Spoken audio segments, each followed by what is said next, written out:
So let's just say that you've moved to a low tax jurisdictions like UAE. How do you take advantage of that specifically? Yeah, so if you come here for work, for example, you're probably going to be here for a few years. Yeah. So there are certain things you can do if you're an expat living in the UAE to essentially optimize your tax affairs whilst you're living here.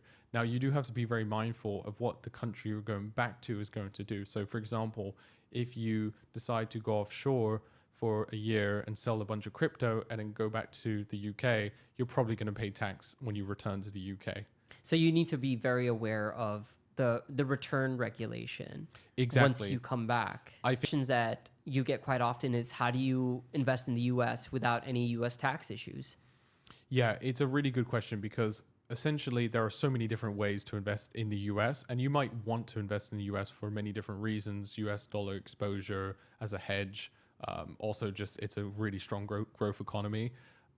So there's lots of different ways to do it. The biggest problem is usually the tax, especially if you live in the Middle East, for example, where there might not be a personal income tax. How that US tax interaction is going to work with your local country might be very complicated. So what I've done is set up a fund that's coming out later this year that essentially makes all of that very easy. And you can just basically put your money into an investment asset and essentially not worry about the tax.